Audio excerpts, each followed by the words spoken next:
Hello नमस्कार। मैं मुकेश कुमार आपका मुकेश मैथ पे स्वागत करता हूँ। तो शुरू करते हैं एलसीएम एंड एचसीएफ का पार्ट नंबर 2। तो कल हमने कहाँ तक पढ़ा था? कल हमने एचसीएफ का प्राइम फैक्टर मेथड कैसे निकालते हैं वहाँ तक पढ़ लिया था। आज हम पढ़ेंगे एचसीएफ निकालने का दूसरा तरीका, जिसको हम बोलेंगे डिवीजन मेथड।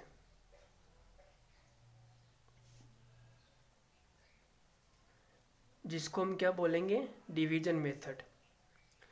तो मैं आपको वहीं से उठा रहा हूँ जहाँ मैंने कल आपको छोड़ा था, ठीक है। अक्सर लोग वहाँ से नहीं उठाते हैं जहाँ पर छोड़ते हैं, कोई और ही वहाँ से उठाता है, लेकिन मैं वैसा बिल्कुल भी नहीं करने वाला। देखो अब डिवीजन मेथड क्या होता है। जैसे मैंने 12 और 16 का एचसीएफ निकालना है, ठीक है।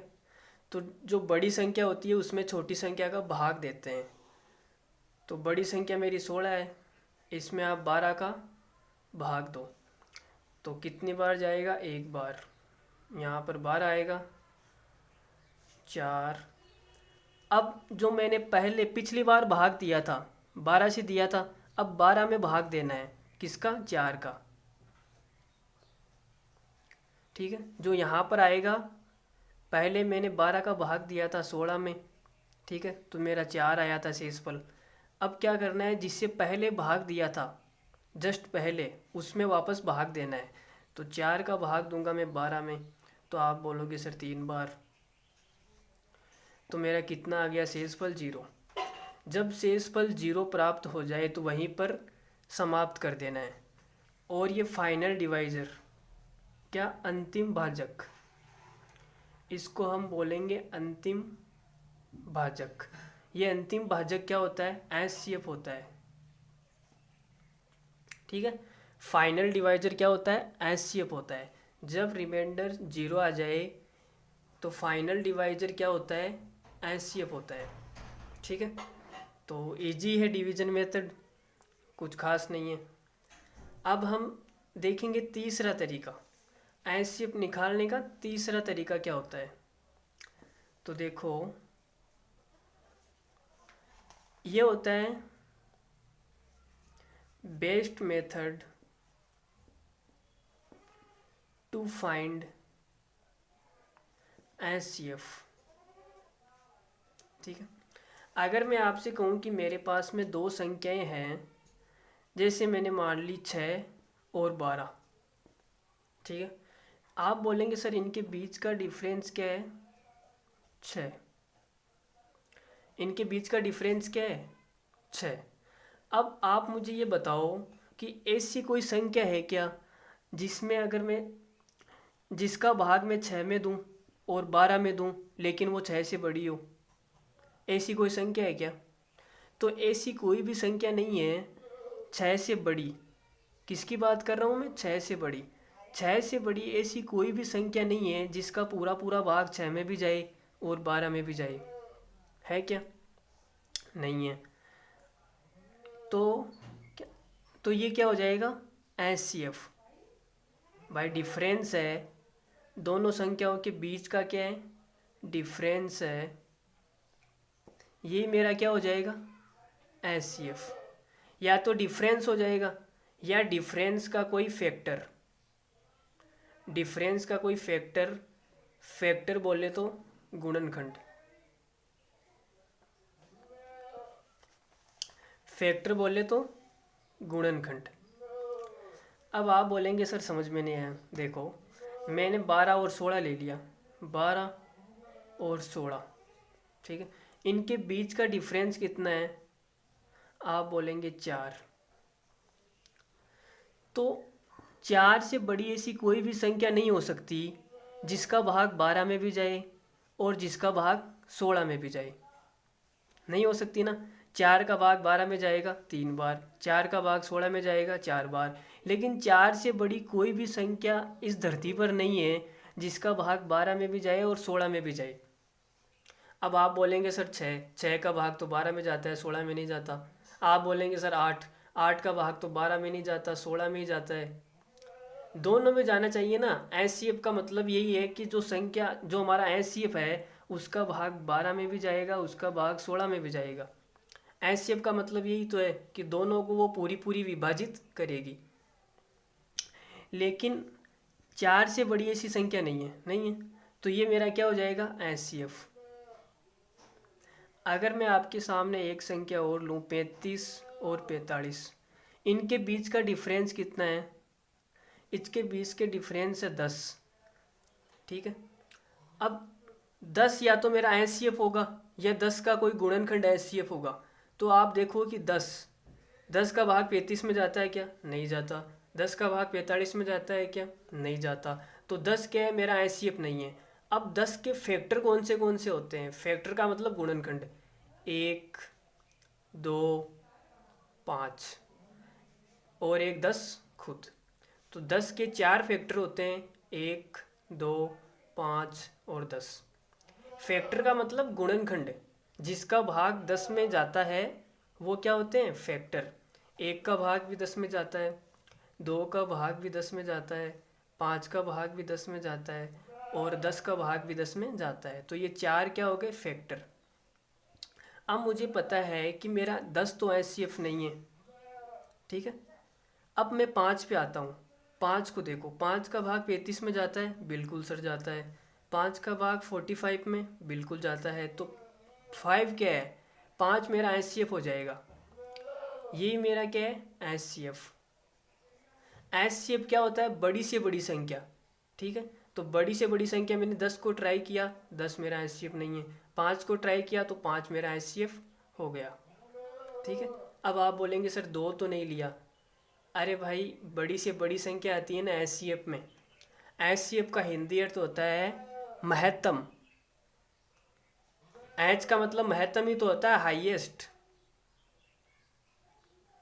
हाईएस्ट कॉमन फैक्टर, यही तो होता है एचसीएफ का मतलब। तो बड़ी से बड़ी संख्या लेनी है हमें तो। ठीक है, तो आगे इस पे एक सवाल करते हैं, जैसे डिवीजन मेथड पर एक सवाल कर लेते हैं। ठीक है, तो देखो डिवीजन मेथड पर एक सवाल देखो। In finding the HCF of two number by division method, then 3 quotient 5 4 3 and final divisor is 32। मतलब हमें 3 भागफल प्राप्त होते हैं। कोशेंट का मतलब होता है भागफल। 3 भागफल प्राप्त होते हैं, तो आप एक काम करो, 3 कॉलम ऐसे बना लो, 1 2 और एक यहाँ पर बना लो 3।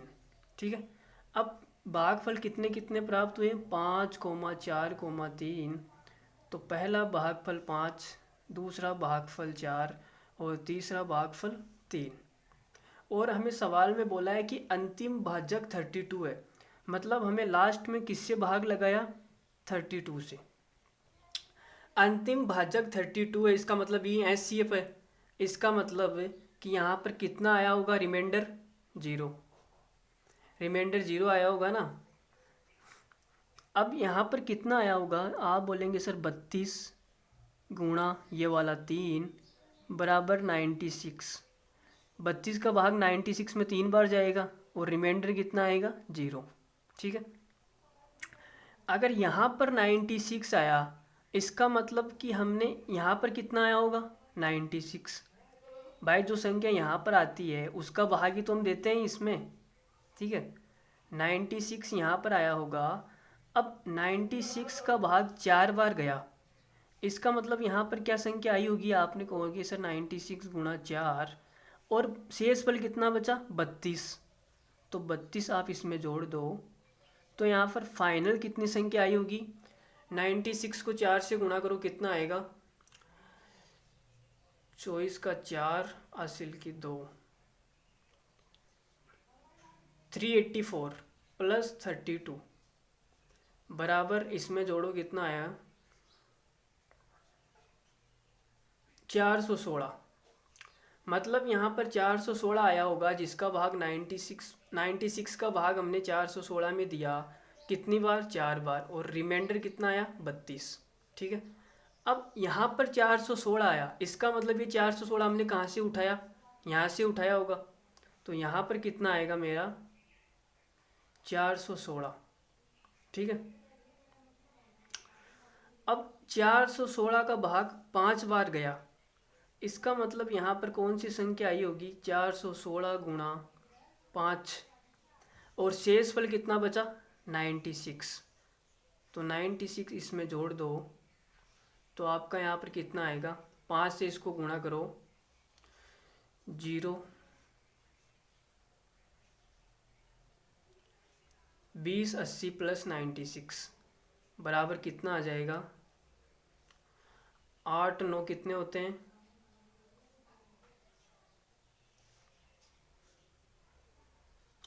2176 आएगा।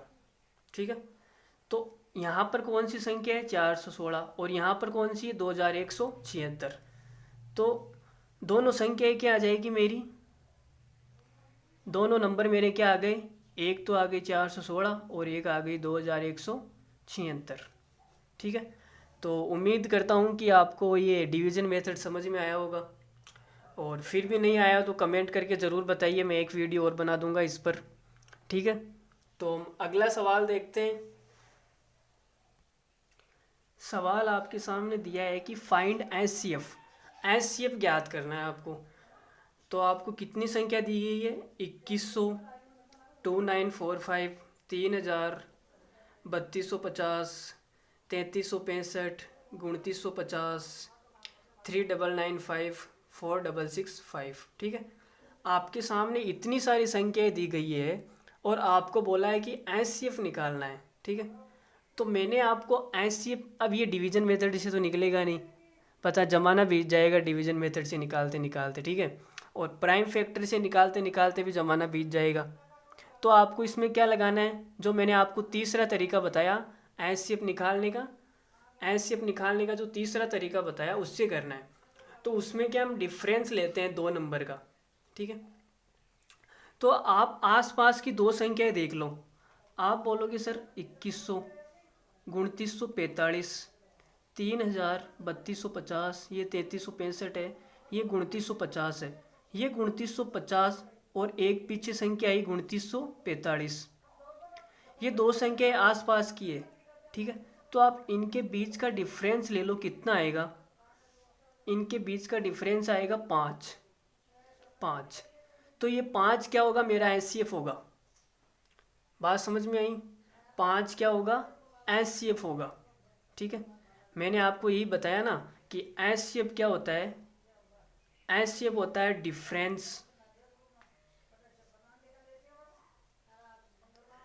डिफरेंस ऑफ बोथ नंबर, या तो डिफरेंस होगा या क्या होगा, फैक्टर होगा। फैक्टर का मतलब गुणनखंड, फैक्टर किसका होगा, डिफरेंस का, factor of difference, factor of difference. 5 के कितने फैक्टर होंगे, 1 और 5, 5 के दो ही तो फैक्टर है, या तो 1 या 5। तो एचसीएफ बड़ा सा बड़ा फैक्टर होता है, तो ये 5 क्या है, बड़े से बड़ा फैक्टर, तो 5 इज़ द एचसीएफ। ठीक है, तो कितना हार्ड सवाल लग रहा था देखने में, लेकिन कितना लल्लू हो गया। आपको एचसीएफ की यही परिभाषा ध्यान रखनी है कि डिफरेंस ऑफ बोथ नंबर या फैक्टर ऑफ डिफरेंस। ठीक है, अब देखो आपके सामने 3 सवाल है, थ्योरी बेस्ड क्वेश्चन। पहला सवाल है, find the largest number which can divide x, y, z exactly. Hindi में सुन लो, वह बड़ी से बड़ी संख्या ज्ञात करो जो x, y, z को पूर्णतः विभाजित कर सके। एग्जैक्टली का मतलब पूरा पूरा डिवाइड कर सके। ठीक है, तो ये क्या आएगा, लार्जेस्ट नंबर निकालना है। लार्जेस्ट नंबर का मतलब एचसीएफ की बात कर रहा है, तो हम इसमें निकालेंगे HCF of x, y, z। ठीक है, तीनों का एचसीएफ आएगा इसमें। अगला सवाल देखो, find the largest number which can divide x, y, z and leaves remainder R in each case. मतलब वह बड़ी से बड़ी संख्या ज्ञात करो जो x, y, z को भाग देने पर या डिवाइड करने पर रिमाइंडर कितना छोड़ेगी, आर। एक्स को डिवाइड करूँगा तो भी रिमाइंडर आर आएगा, वाई को डिवाइड करूँगा तो भी रिमाइंडर आर आएगा, जेड को डिवाइड करूँगा तो भी रिमाइंडर आर आएगा। ईच केस का मतलब प्रत्येक स्थिति में रिमाइंडर कितना बचेगा, आर। तो इसको हम कैसे करेंगे, इसका सॉल्यूशन ये होगा एचसीएफ ऑफ, इसका आपका सॉल्यूशन हो जाएगा HCF of X minus R,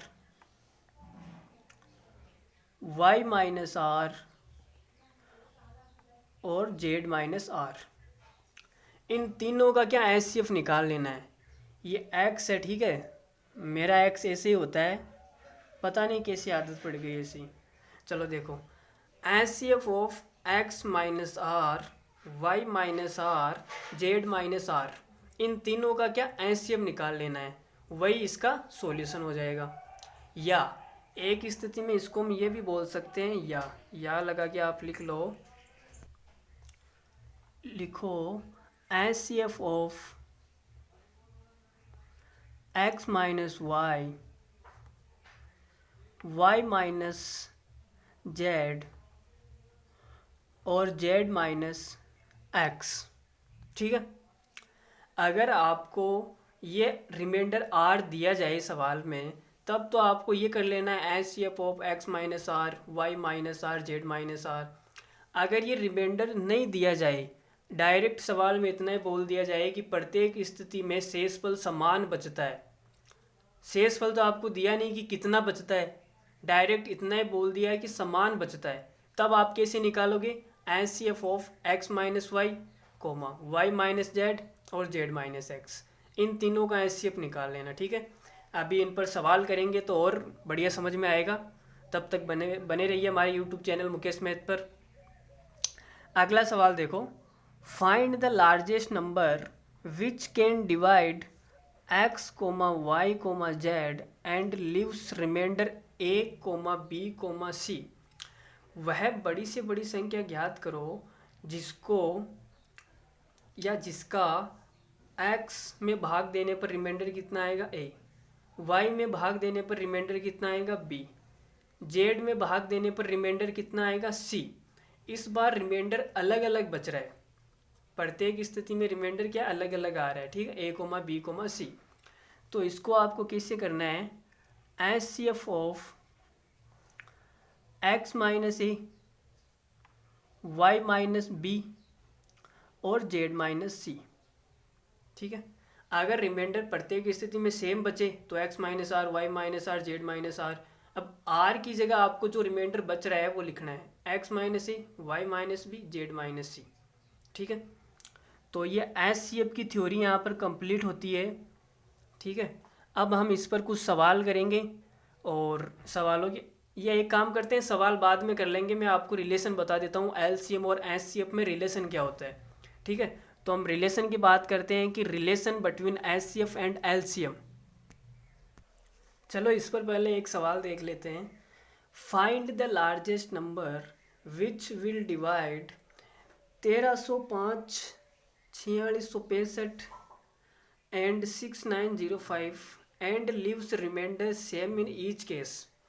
अब सवाल में इतना बोला है कि रिमाइंडर सेम आएगा, अब आएगा कितना ये मुझे नहीं पता, तो मैंने आपको दो कंडीशन बताई थी, आप ऊपर देखो, यहाँ पे देखो, HCF of X minus R, Y minus R और जेड माइनस आर।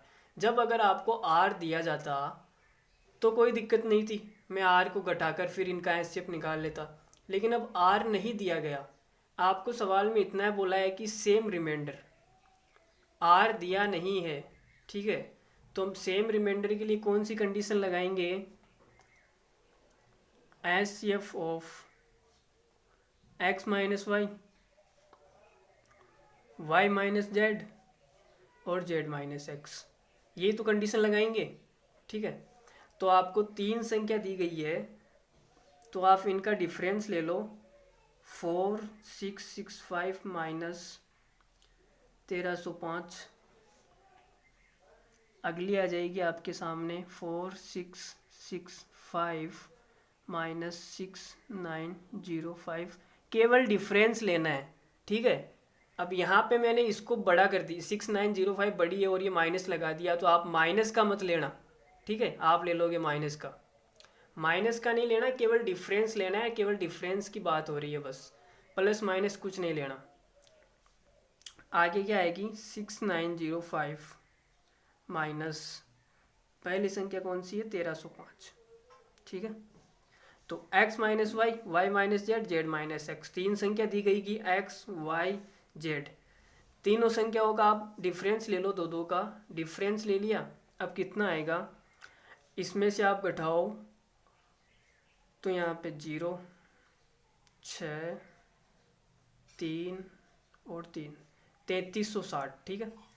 इसमें से देखो, इसमें आएगा 0, 4,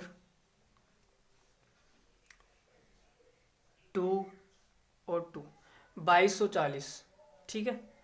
आगे क्या आएगा, 0 और 0 में से 0 गया तो 0, 9 में से 3 गया तो 6 और 6 में से 1 गया तो 5, 5600। तो आपके सामने तीन संख्या आ गई, बस इनका एचसीएफ लेना है और कुछ नहीं करना, वही सवाल का क्या होगा, आंसर होगा। तो देखो इनका एचसीएफ में निकालना, मैंने आपको बताया कि दो संख्याओं के बीच का डिफरेंस लेना है। अब जो संख्याएं जो आसपास की है उनके बीच का डिफरेंस ले लो। तो देखो 3360 और 2240 आसपास की है, तो इनका डिफरेंस कितना आएगा, आप बोलेंगे सर इनका डिफरेंस आ जाएगा 1120, ठीक है। अब जो डिफरेंस आया तो 100% 1120 का भाग इसमें भी जाएगा और 1120 इसमें भी जाएगा। जिन दो संख्याओं के बीच का डिफरेंस है उन दो संख्याओं में तो 100% भाग जाएगा ही जाएगा। अब हमें 5600 को और चेक करना है कि 5600 का 1120 का भाग 5600 में जाता है या नहीं जाता। तो आप देख लो, भाग देके आप इसमें भाग देके देख लो, 0 से 0 गया, 112 का 560 में 5 बार जाएगा, ठीक है।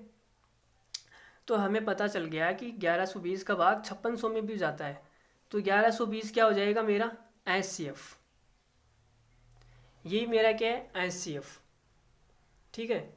तो 1120 इस सवाल का आंसर आ गया।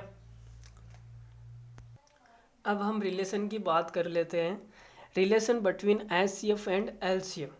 तो इनके बीच में क्या मतलब होता है, रिलेशन क्या होता है। तो आप देखो दो संख्या है मेरी 12 और 16, 12 के प्राइम फैक्टर कितने होते हैं, प्राइम फैक्टर का मतलब मैं बता चुका हूँ, अभाज्य गुणनखंड। और 16 के प्राइम फैक्टर कितने होते हैं, 16 के प्राइम फैक्टर, ठीक है। अब आप यहाँ से मुझे ये बताओ कि इनका एचसीएफ कितना आएगा। एचसीएफ 2 इसमें भी कॉमन है, कॉमन कॉमन क्या आ जाएगा, 2 2 इसमें भी कॉमन है, बाकी कॉमन नहीं है, ठीक है। तो ये 2 गुणा 2 क्या आ गया, एचसीएफ आ गया। अब एलसीएम कितना आएगा, एलसीएम 2 गुणा 2, जो कॉमन है वो तो एक बार आएगा और जो कॉमन नहीं है वो भी आएगा। एचसीएफ में तो केवल कॉमन कॉमन आता है, जो कॉमन होता है वो, लेकिन एलसीएम में जो कॉमन नहीं है वो भी आता है। कॉमन जो होती है संख्या वो तो आती है, लेकिन जो कॉमन नहीं होता है वो भी आता है, ठीक है। तो ये कॉमन है, बाकी 3 नहीं है, 3 आ गया, और ये 2 गुणा 2 ये भी नहीं है, तो ये भी आ जाएगा, ठीक है। एचसीएफ में केवल कॉमन संख्या आती है और एलसीएम में कॉमन तो आती है, लेकिन कॉमन के साथ में जो कॉमन नहीं है वो भी आती है, ठीक है। तो ये मेरा आ गया, एचसीएफ भी आ गया और एलसीएम भी आ गया, ठीक है। अब आप ये देखो कि अगर पहली संख्या कौन सी है 12, इसको मैं दूसरी संख्या से गुणा करूँ 16 से, तो बराबर में क्या आएगा, बराबर में क्या, बराबर में यही तो आएगा 2 गुणा ये 2 गुणा 2 गुणा 3। 12 को मैंने कैसे लिख दिया, 2 गुणा 2 गुणा 3 गुणा 16 को मैं कैसे लिखूँ, 2 गुणा 2 गुणा 2 गुणा 2, ये मैंने 16 को ऐसे लिख दिया, ठीक है। अब आप बोलेंगे सर 2 गुणा 2 ये क्या है, ये तो एचसीएफ ही है, तो मैंने इसको एचसीएफ लिख दिया, ठीक है, गुणा। अब आप बोलेंगे सर ये क्या है, ये तो एलसीएम है, यहाँ पे देखो ऊपर एलसीएम है ना, तो इसको मैंने लिख दिया एलसीएम। अब आप बोलेंगे सर 12 क्या है, 12 तो पहली संख्या है, बिल्कुल 12 क्या है, पहली संख्या है। और 16 क्या है? दूसरी संख्या है। 16 क्या है? दूसरी संख्या। ठीक है, तो यहाँ से मेरे पास में एक संबंध आ गया कि पहली संख्या गुणा दूसरी संख्या बराबर क्या होता है? एचसीएफ गुणा एलसीएम। ये संबंध क्या आया? पहली संख्या गुणा दूसरी संख्या बराबर एचसीएफ गुणा एलसीएम। ठीक है, इतना सा ये आपको याद रखना है कि पहली संख्या और दूसरी संख्या का गुणा जो होता है वो एचसीएफ और एलसीएम के गुणा के बराबर होता है। इस संबंध पे काफ़ी सवाल आते हैं, एनटीपीसी में भी बहुत सवाल आते हैं, और एसएससी प्री के अंदर भी एक सवाल तो मिलता ही मिलता है, इतना लल्लू सवाल। ठीक है, इस पर भी हम एक सवाल कर लेंगे, अभी साथ ही कर लेंगे बैक टू बैक। ठीक है, आप एक चीज़ और समझ लो। अब आप यहाँ पे देखो, 12 बराबर ये, 16 बराबर ये। अब यहाँ पर इनका एचसीएफ कितना आएगा? एचसीएफ जो कॉमन है वो आ जाएगा 2 गुणा 2। 2 गुणा 2 यहाँ पर भी है, 2 गुणा 2 यहाँ पर भी है। ठीक है, ये एचसीएफ आ जाएगा। ठीक है, अब आप मुझे ये बताओ कि जो कॉमन संख्याएं थी वो तो एचसीएफ के अंदर आ गई भाई, 2 इसके अंदर भी आ गया और 2 ये वाला भी आ गया। ठीक है, तो ये मेरी जो कॉमन थी ये तो एचसीएफ के अंदर आ गई। बाकी जो संख्याएं बची, यहाँ पर 3 बचा और यहाँ पर कितने बचे? 2 गुणा 2 4। ठीक है, तो 3 और 4 में कुछ भी कॉमन नहीं है। कुछ कॉमन है क्या? कुछ भी कॉमन नहीं है भाई। जो कॉमन होता है वो तो एचसीएफ के अंदर आ जाता है। ठीक है, जो कॉमन नहीं है वो बाहर बच गई। अब आप यहाँ से मैं एक चीज़ लिख सकता हूँ क्या? अगर जो कॉमन है फॉर, एक मिनट, हाँ हाँ ठीक है ठीक है, देखो 3 और 4 इसमें कुछ भी कॉमन नहीं है। ठीक है, जो कॉमन पार्ट था वो तो मेरा एचसीएफ के अंदर आ गया। अब इस 12 को अगर मैं ऐसे लिख दूँ, 12 को अगर मैं ऐसे लिख दूँ 4x, ठीक है, और 16 को मैं क्या लिख दूँ? 4y। ठीक है, 4 मेरा क्या है? एचसीएफ है। 4 क्या है? एचसीएफ है। ठीक है, एचसीएफ ही लिखा है मैंने। जो कॉमन होता है वो एचसीएफ होता है। 12 को अगर मैं ऐसे लिख दूँ 4x और 16 को अगर मैं ऐसे लिख दूँ 4y, तो आप बोलेंगे सर ये 4 तो एचसीएफ है। तो बिल्कुल एचसीएफ है। x और y, यहाँ से जो x और y है इसमें कुछ भी कॉमन नहीं है। देख लो ना, 3 यहाँ पे बचा, 4 यहाँ पे बचा, कुछ कॉमन है क्या? कुछ भी कॉमन नहीं है। तो यहाँ से x और y में कुछ भी कॉमन नहीं है। कुछ भी कॉमन नहीं है, इसका मतलब एचसीएफ कितना आएगा? x और y का 1। x और y का एचसीएफ कितना आएगा? 1। कुछ कॉमन नहीं होता, उनका एचसीएफ कितना आता है? 1। 1 तो सभी में कॉमन होता है। तो x और y में कॉमन कुछ नहीं है, इनका एचसीएफ कितना आएगा? 1। या तो आप ये बोल दो, या आप x और y को ऐसे भी बोल सकते हो कि x और y मेरी क्या होगी? को प्राइम नंबर होगी। क्या होगी? को प्राइम नंबर। को प्राइम नंबर क्या होती है? सह अभाज्य संख्याएं। सह अभाज्य संख्याएं। सहभाज्य संख्याएं कौन सी होती है? जिनका एचसीएफ कितना होता है? 1। जिनमें कुछ भी कॉमन नहीं होता, वो कौन सी संख्या होती है? को प्राइम नंबर, सह अभाज्य संख्याएं। ठीक है, तो यहाँ से आप एक नोट बना के लिख लो। यहाँ से एक बहुत ही खूबसूरत सा नोट निकल के आ रहा है बाहर। आप नोट में लिखो, नोट में लिखो, यदि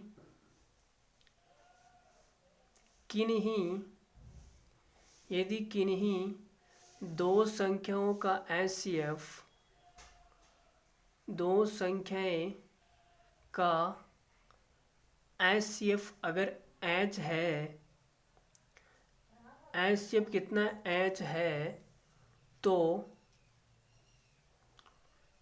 वे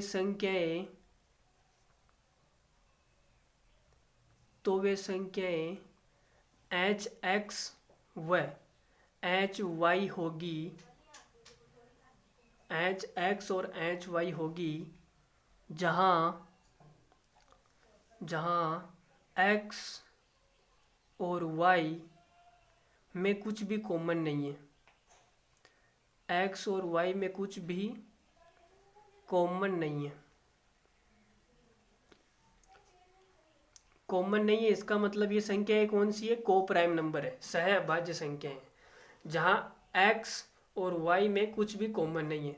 अगर आपको किसी दो संख्याएं का HCF अगर h दिया जाए तो वे संख्याएं कौन कौन सी होगी, HX और HY, जहाँ x और y में कुछ भी कॉमन नहीं है।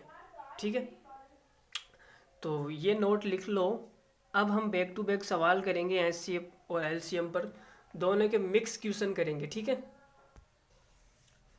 देखो सवाल देखो, the LCM of two number is 864 and their HCF is 144 if one number is 288 the other number is. ठीक है, ये मैंने आपको बताया था अभी संबंध, पहली संख्या गुणा दूसरी संख्या बराबर LCM गुणा HCF। ठीक है, तो यहाँ पर मैं लिख रहा हूँ पहली संख्या, पहली संख्या मेरी क्या है, पहली संख्या है 288, 288 गुणा दूसरी संख्या मुझे पता नहीं तो उसको मान लो आप के, दूसरी संख्या मुझे पता नहीं उसको मैंने के मान लिया, बराबर लस है गुणा मस है, लस है कितना है 864 गुणा मस है कितना है 144। ठीक है, अब यहाँ से आप इतना पक्षांतरण करना तो आता ही है, नहीं आता क्या, इतना भी नहीं आता, आप यहाँ से के का मान नहीं निकाल सकते क्या, इतना लल्लू सवाल आपसे पूछा है भाई, इतना लल्लू सवाल पूछा है, इस सवाल में भी अगर कोई बच्चा अटक रहा है तो फिर पढ़ने का कोई मतलब नहीं है। आप संन्यास ले लो, संन्यास का फोरम हमारी वेबसाइट पर उपलब्ध है। देखो 144 से कितनी बार कटेगा, 2 बार। ठीक है, और 2 से ये कितनी बार कटेगा, 432। तो के बराबर कितना आ गया मेरा 432। यही सवाल का क्या है आंसर। तो दूसरी संख्या क्या हो जाएगी 432। ठीक है, अगला सवाल देखो, LCM of two number is 225 and their HCF is 5 if one number is 25 the other number will be. तो देखो सेम सवाल है, वही कॉन्सेप्ट लगाना है इसमें, पहली संख्या गुणा दूसरी संख्या बराबर एलसीएम गुणा एचसीएफ। तो देखो पहली संख्या कितनी है, आप बोलेंगे सर 25, दूसरी संख्या को मैं अपनी मर्जी से के मान लेता हूँ, जिसकी इच्छा है वो एक्स भी मान सकता है। ठीक है, किसी को एक्स से प्रॉब्लम है तो वो के मान ले, या बिना माने भी ये सवाल हो जाएगा, उतना कुछ नहीं है, मानना ही पड़ेगा। अब इधर आएगा एलसीएम गुणा एचसीएफ, तो एलसीएम कितना है 225 गुणा एचसीएफ कितना है 5। ठीक है, तो 25 से ये कितनी बार कटेगा 9 बार, तो के बराबर क्या आ गया 9 पंजे 45, तो 45 इज द करेक्ट आंसर। तो दूसरी संख्या क्या हो जाएगी 45। ठीक है, अगला सवाल देखते हैं, the LCM of two number is 30 and their HCF is 5 one of the number is 10 the other number will be। सवाल की हिंदी सुन लो, किन्हीं दो संख्याओं का एलसीएम आपको 30 दिया गया है और उनका एचसीएफ कितना दिया गया है 5, वन ऑफ द नंबर, उनमें से एक नंबर 10 है तो दूसरा नंबर क्या होगा। ठीक है, बहुत ही लल्लू सवाल है, सेम सवाल है, इसी टाइप पे सवाल है। तो पहली संख्या गुणा दूसरी संख्या, तो पहली संख्या 10 है गुणा दूसरी संख्या को मैंने के मान लिया, अपनी मर्जी से कुछ भी मान लो, बराबर एलसीएम गुणा एचसीएफ। एलसीएम कितना है 30, एलसीएम कितना है 30 गुणा एचसीएफ कितना है 5, तो 0 से 0 कट गया, के बराबर कितना आ गया 3 पंजे 15, तो 15 क्या हो जाएगी दूसरी संख्या। ठीक है, अगला सवाल देखते हैं इसी टाइप पे, the HCF and LCM of two number are 13 and 455 respectively if one number lies between 75 and 125 then that other number. तो सवाल में दिया है कि एचसीएफ कितना है 13 है और एलसीएम कितना है 455 और एक संख्या 75 से 125 के बीच में है, तो दूसरी संख्या क्या होगी। ठीक है, अब हमें इसमें संख्या दी नहीं है, एचसीएफ और एलसीएम तो दे दिया गया, लेकिन इसमें संख्या नहीं दी है कि संख्या मतलब इसमें इतना ही कहा है कि 75 तथा 125 के बीच है। अब है कौन सी ये तो मुझे नहीं पता ना। तो अब देखो, मैंने आपको क्या बताया था कि एचसीएफ अगर आपको दिया जाए तो वो संख्या कौन कौन सी हो सकती है, एच एक्स और एच वाई। यदि आपको एचसीएफ एच दिया जाए तो संख्या एच एक्स और एच वाई हो सकती है। यहाँ पे आपको एचसीएफ कितना दिया गया है, एचसीएफ आपको दिया गया है 13। ठीक है, तो मैं मान लेता हूँ कि मेरी पहली संख्या कितनी है, पहली संख्या होगी 13x और दूसरी संख्या कितनी होगी, दूसरी संख्या हो जाएगी 13y। ठीक है, जहाँ x और y में कुछ भी कॉमन नहीं है, कॉमन तो एचसीएफ के अंदर आ गया ना, तो x और y में कुछ भी कॉमन नहीं होगा। ठीक है, अब आप यहाँ से इनका एलसीएम निकालो, 13x और 13y का एलसीएम कितना आएगा, एलसीएम आएगा 13 और x और y, ये एलसीएम आएगा। अब एलसीएम आपको सवाल में दिया है कि 455, तो यहाँ से मैं लिख सकता हूँ कि 13xy बराबर मेरा कितना आ जाएगा 455। तो xy बराबर कितना आ जाएगा, 13 का इसमें भाग दो, 13 39, 3 बार जाएगा, 39 के बाद में 6 बचेंगे, 13 39, 6 और 5 65, 13 पंजे 65। ठीक है, 35 बार इसमें भाग जाएगा, तो एक्स वाई का मान आ गया 35। ठीक है, अब एक्स वाई का मान अगर आपके पास में 35 आ गया, तो आप देखो 35 के मैं कितने टुकड़े कर सकता हूँ।